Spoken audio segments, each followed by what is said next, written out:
ইতিহাসের অন্যতম করুণ ও ভয়াবহ ঘটনা টাইটানিক দুর্ঘটনা। ১১৩ বছর পেরিয়ে গেলেও এই ঘটনা আজও মানুষের মনে গেঁথে আছে। এই দুর্ঘটনাকে কেন্দ্র করে লেখা হয়েছে অসংখ্য সাহিত্য, উপন্যাস, এমনকি তৈরি হয়েছে বিশ্বখ্যাত সিনেমাও। কিন্তু টাইটানিকের আড়ালে চাপা পড়ে গেছে আরেকটি ভয়াবহ জাহাজডুবির ঘটনা, যেখানে প্রাণহানি ঘটেছিল টাইটানিকের চেয়েও ৬ গুণ বেশি। ইতিহাসের পাতায় হারিয়ে যাওয়া সেই নির্মমতা তুলে ধরেছেন আরিফ হাসান।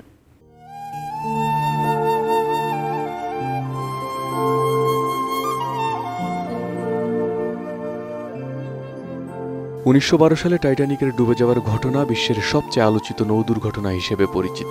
বিলাসবহুল জাহাজের ধ্বংস আর প্রায় ১৫০০ মানুষের মৃত্যুর ঘটনা ঘটে টাইটানিক ডুবির মাধ্যমে।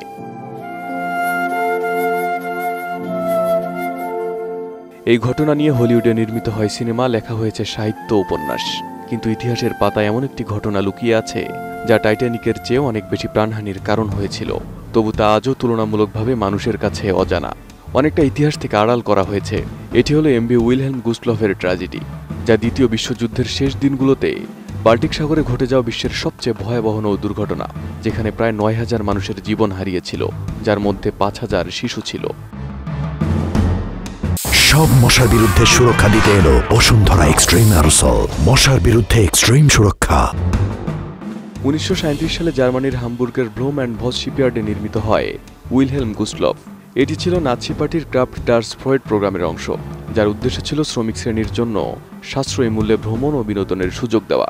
জাহাজটির নামকরণ করা হয় নাৎসি নেতা উইলহেলম গুস্টলফের নামে, যিনি ১৯৩৬ সালে একটি হত্যাকাণ্ডে নিহত হন। ২০৮.৫ মিটার দৈর্ঘ্যের এই জাহাজটি ১৪৬৫ যাত্রী এবং ৪১৭ ক্রু বহন করার জন্য ডিজাইন করা হয়েছিল। এটি ছিল নাৎসি প্রচারণার একটি প্রতীক, যা জার্মান জনগণের মধ্যে ঐক্য ও গর্বের বার্তা ছড়িয়ে দেওয়ার উদ্দেশ্য নিয়ে নির্মিত।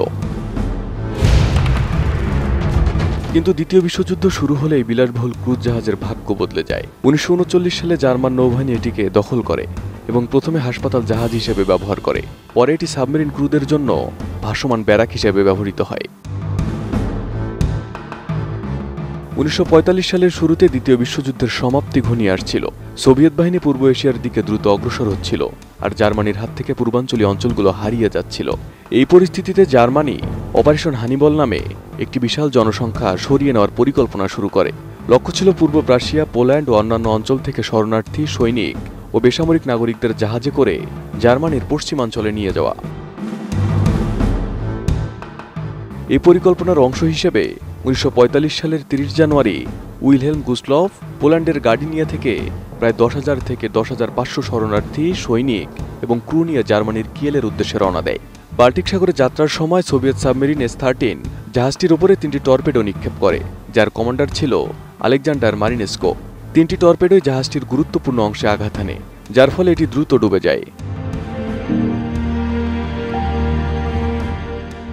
জাহাজটি মাত্র ৪০ থেকে ৬০ মিনিটের মধ্যে ডুবে যায়। ঠান্ডা বাল্টিক সাগরের জলে বেশিরভাগ যাত্রী হাইপোথার্মিয়া ও ডুবে মারা যান। উইলহেলম গুস্টলফের ডুবে যাওয়া টাইটানিকের চেয়েও বেশি মৃত্যুর কারণ হয়েছিল, কিন্তু যুদ্ধের প্রেক্ষাপটে এটি তুলনামূলকভাবে কম আলোচিত হয়, কারণ এই ঘটনা নাৎসি প্রচারণায় সোভিয়েত বাহিনীর বিরুদ্ধে ব্যবহৃত হয়। যদিও এটি একটি সামরিক লক্ষ্যবস্তু হিসেবে বিবেচিত হয়েছিল, এ কারণে ইতিহাসের নিচে চাপা পড়ে যায় MV Wilhelm Gustloff. Arif Hasan, ATN news.